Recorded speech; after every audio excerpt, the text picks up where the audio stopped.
নমস্কার সবাইকে, আশা করি তোমরা সবাই ভালো আছো। গত ভিডিওতে তোমাদের সাথে শেয়ার করেছিলাম রথযাত্রার একটি দিন, আর এই ভিডিওটা উল্টো রথের ভিডিও। তো প্রথমেই সব দেবতার মূর্তিদের আনা হচ্ছে রথের কাছে, রথে আবার প্রতিস্থাপন করার জন্য।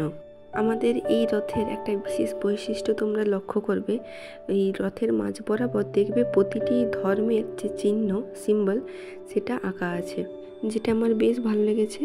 অর্থাৎ কোনো উৎসব শুধুমাত্র একটি মাত্র ধর্মের নয়, প্রতিটি ধর্মের মানুষ প্রতিটি উৎসবকে বেশ আনন্দভাবেই পালন করে। রথের সঠিক নিয়ম আমি ঠিক জানি না, প্রথমবার নাকি রথ টানার পূর্বে 3 বার ঘোরাতে হয়, সেটাই ওইটুকু জায়গার মধ্যে ঘোরাতে সবারই বেশ কষ্ট হচ্ছিল। তারপরে আমরা সবাই মিলে বেশ কিছুটা রথ টানলাম, যেটা আমার বেশ ভালোই লেগেছে। এই রথ প্রসঙ্গে আমার একটা ভাব সম্প্রসারণের কথা মনে পড়ছে।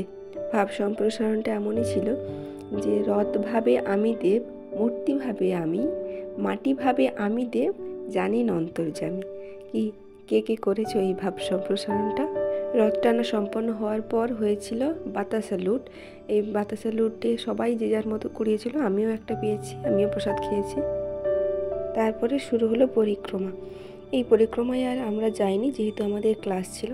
তারপরে ক্লাস শেষ করার পর আমরা সবাই গেলাম খেতে। আর এই দেখো কালকে সেই টিয়া পাখিটা। তারপরে সবাই মিলে আমরা বসে পড়লাম খেতে।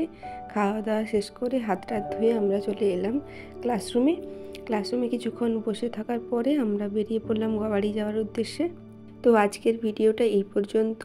ভিডিওটা ভালো লাগলে লাইক, শেয়ার, সাবস্ক্রাইব করবে এবং কমেন্টেও জানাতে ভুলবে না। টাটা।